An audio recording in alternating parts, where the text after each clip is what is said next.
narito na naman tayo para sa isang napaka-sweet at nakakakilig na love story nila Kalingap Edu at Ate Viancy. Mo ay aking makilala. Para sa pagpapatuloy ng ating love story ay dito natin makikita kung bakit ba talaga nagpapanik si Kalingap Edu, dahil nagpanik nga siya sa ating nakaraang video dahil medyo gumalaw talaga ng napakalakas ang Ferris wheel, dahil ito nga ay kanyang kinatatakot dahil takot siya sa mga matataas. Kaya medyo nakakatawa ang kanilang mga reaksyon noong nagsimula na ring bumilis ang Ferris wheel sa video na ito. Kaya naman tunghayan ninyo ang mga susunod na mangyayari at mga kilig moments na gagawin ni Ate Viancy ngayon kay Kalingap Edu. At syempre, dito rin natin makikita kung saan pa ba sila pumunta pagkatapos ng kanilang Ferris wheel.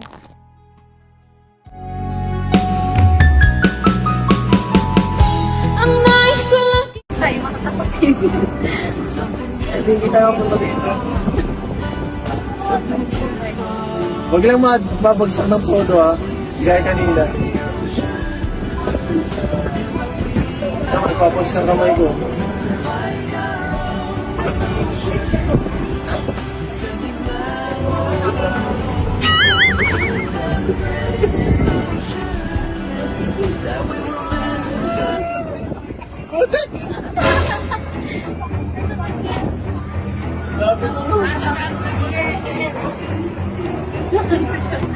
Huwag ka gagalaw, huwag ka gagalaw! Uy, huwag ka gagalaw! Ay, huwag ka gagalaw, Toy! Gagalaw, wala tayo dito karang, baka tayo malaglag. Huwag kayong gagalaw kasi tingnan mo, itsura ko dito, mapira, kinakamaduan na ako. Huwag kayong magalaw! Nakakatakot, marami! Nakakatakot ako sa atin!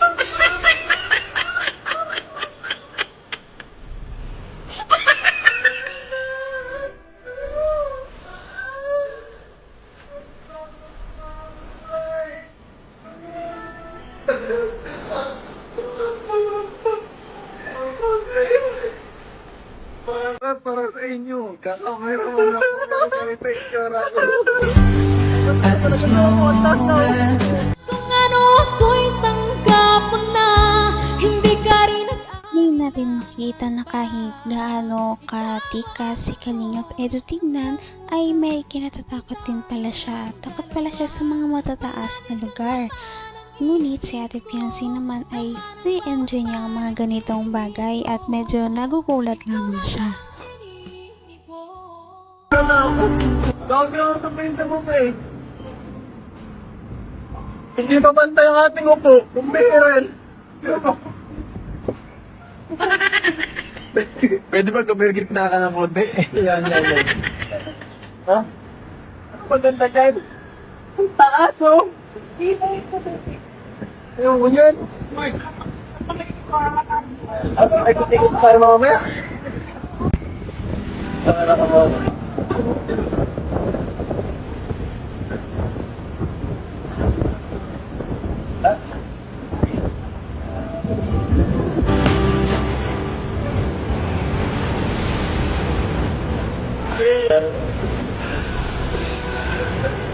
Uy! May binagumad ako, mapira.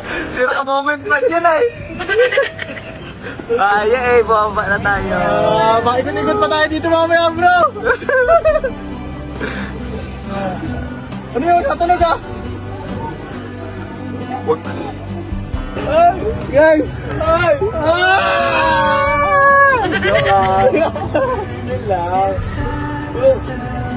Promise. Nakakatakot guys pag nasa pinakataas ka na.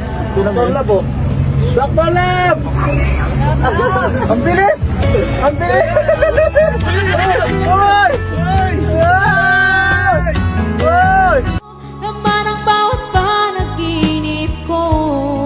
Ikaw lang ang Mas nagulat pa nga si Kalingap Edu dahil bigla na lamang bumilis ang ikot ng Ferris wheel. Mataas pa man din ito at bigla itong umikot ng napakabilis, kaya todo ang kanyang hiyaw Ngunit syempre, nag-i-enjoy pa rin naman silang dalawa ni Ate Fiancé. May na kita mahal. Hinahawa ko to kasi mga delikado ba wala? I was wondering I was sitting ago, but I was right by luck 'cause I found you sitting all alone. Gimik pa tataway mo, kuyo. Restless soul, Hindi po gano'n katasto. that stroked your hand, you send me in, and the sun was almost out of the spotlight was waiting, making flowers. Salamat po. Una tayong bababa. Thank you. You make me Thank you naman. Una tayong bababa. Ayan, sa wakas. Sa wakas. Tapos na ang pagdurusa. Tapos na.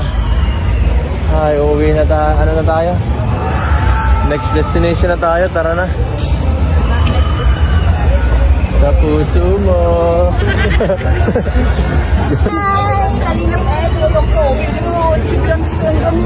Pagkawakan, Melvin. Dami, nakakilala mo sa Kuya nga, ang dami mo.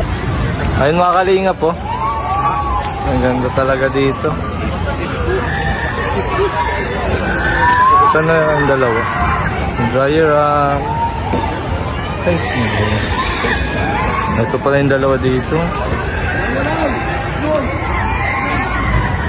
Bihira itong dalawa na to. Kaya pala nawawala. Kaya man talaga mag-drink. Hanggang wakas ay tayo ng dalawa.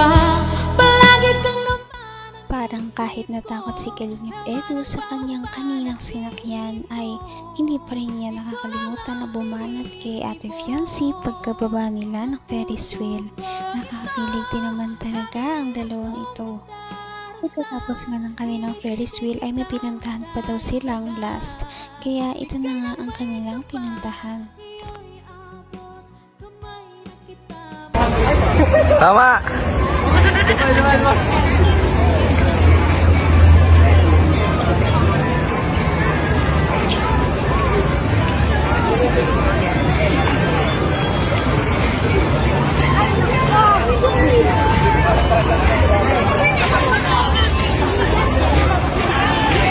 fly away with me, and you will.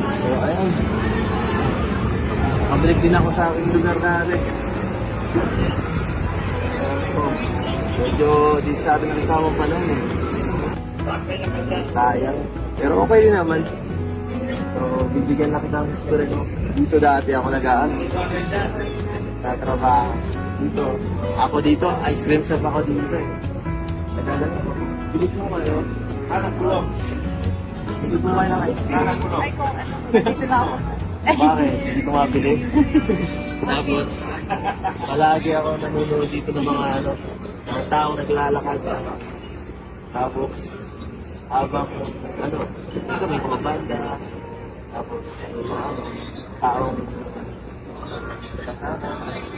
may mga taong sota. Oo. Alam mo na, medyo nakakas. Siyempre, Ayun nga, niyaya na naman ni Ate Fiancé si Kalingap Edu para silang dalawa ay mag-TikTok na naman. Napakahilig talaga ni Ate Fiancé sumayaw at napakagaling niya din, kaya makikita nyo ito sa kanyang official na TikTok page. At marami pa tayong susubaybayan sa ating mga susunod na video. Napaka-sweet talaga nila at napakabait ng tambalang ito, kaya maraming sumusuporta. Kaya naman, sana ipatuloy natin silang suportahan at mahalin si Fiancé, si Kalingap Edu at ang Kalingap team. Yun lamang at maraming salamat sa panonood. Abangan natin kung magkakatuluyan ba talaga si Kalingap Edu at Fiancé. Hanggang sa muli! Bye! Ngayon'y abot